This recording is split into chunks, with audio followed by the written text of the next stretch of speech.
नमस्कार, आप सभी का स्वागत है।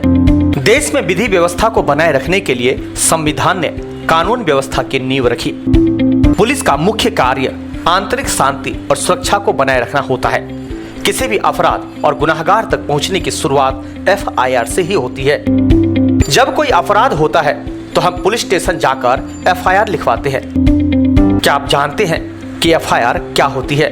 FIR से जुड़े आपके क्या अधिकार होते हैं? जीरो FIR किसे कहते हैं?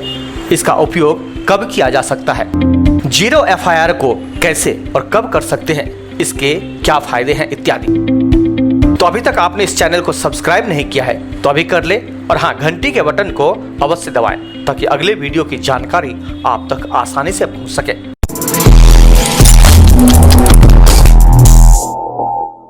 FIR किसे कहते हैं?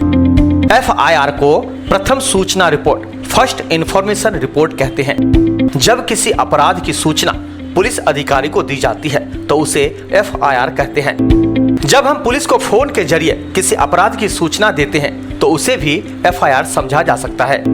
यही आपको बता दें कि भारतीय दंड प्रक्रिया संहिता 1973 की धारा 154 के तहत FIR की प्रक्रिया को पूरा किया जाता है।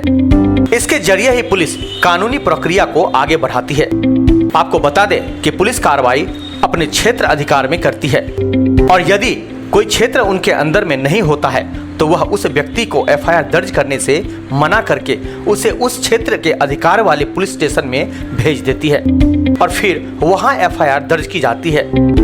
तो आइए इस वीडियो के माध्यम से हम यही जानने की कोशिश करते हैं, जीरो FIR क्या होती है।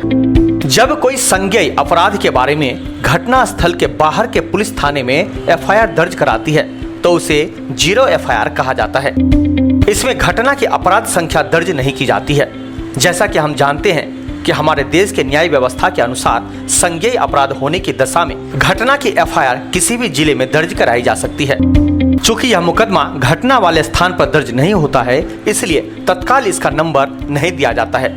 लेकिन जब इसे उस घटना वाले स्थान पर स्थानांतरित किया जाता है तब अपराध संख्या दर्ज कर ली जाती है। क्या आप जानते हैं कि अपराध दो तरह के होते हैं, संज्ञेय और असंज्ञेय। संज्ञेय यानी गोली चलाना, हत्या, बलात्कार जैसे गंभीर अपराध, और असंज्ञेय में मामूली मारपीट इत्यादि। असंज्ञेय अपराध में FIR दर्ज नहीं की जाती है, बल्कि मजिस्ट्रेट के पास शिकायत भेज दिया जाता है और फिर वह आरोपी को समन जारी करता है। वहीं संज्ञेय अपराध में FIR को दर्ज करना अनिवार्य होता है। यहाँ आपको बता दें कि जीरो FIR के जरिए थाने में शिकायत दर्ज कर मामले की जांच शुरू कर दी जाती है ताकि सबूतों को एकत्रित किया जा सके। अगर शिकायत को दर्ज न किया जाए तो सबूत नष्ट हो सकते हैं। चाहे जीरो FIR हो या सामान्य FIR, दोनों केसों में शिकायती का हस्ताक्षर करना अनिवार्य कानूनी प्रावधान है। जीरो FIR कब और कैसे करनी चाहिए? अपराध जैसे हत्या, रेप, एक्सीडेंट इत्यादि कहीं भी किसी भी जगह हो सकते हैं। ये जरूरी नहीं है कि अपराध उपरोक्त थाने की सीमा में घटित हो, इसलिए ऐसे केस में तुरंत कार्यवाही की मांग होती है, परंतु बिना FIR के कानून भी कुछ नहीं कर सकता है। इसलिए ऐसे मौकों में आई विटनेस एवं उनसे संबंधित जानकारियों के साथ नजदीकी पुलिस स्टेशन में FIR दर्ज करवा सकते हैं। जब आप लिखित कंप्लेंट करें तो एक FIR की कॉपी को अपने पास रखना न भूलें। जब FIR को दर्ज कर दिया जाता है तो पुलिस वालों की ड्यूटी होती है कि उस पर कार्यवाही करें। और यही आपको बता दें कि कोई भी पुलिस वाला सिर्फ यह कहकर आपकी FIR लिखने से मना नहीं कर सकता है कि यह मामला हमारी सीमा से बाहर है। जैसे सामान्य FIR लिखी जाती है वैसे ही जीरो भी, इसे भी लिखित या मौखिक दोनों तरह से किया जा सकता है। आप पुलिस वाले को रिपोर्ट पढ़कर सुनाने का भी अनुरोध कर सकते हैं। यहाँ पर यह ध्यान रखना होता है कि आपकी शिकायत दर्ज करने के बाद पुलिस केस को सॉल्व करने में जुटी है या नहीं।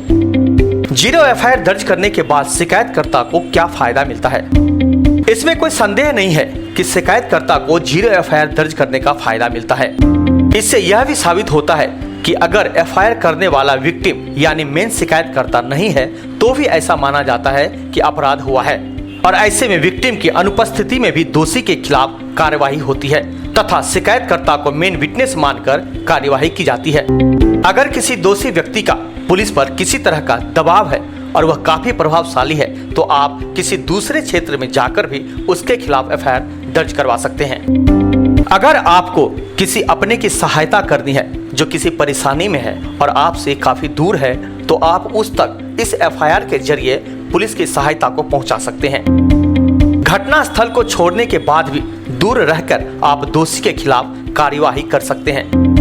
किसी दूसरे के साथ अगर कोई अपराध हुआ है तो आप उसको इंसाफ दिलवाने में उसकी सहायता कर सकते हैं।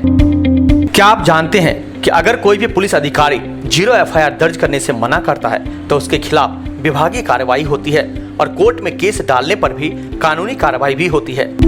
तो हमें उम्मीद है कि आपको यह पता चल गया होगा कि 0 एफआईआर क्या होती है, केस कैसे दर्ज की जाती है और क्यों, और इसके क्या फायदे होते हैं। तो कृपया इसे अपने दोस्तों के साथ भी अवश्य शेयर करें क्योंकि ज्ञान बांटने से ही बढ़ती है।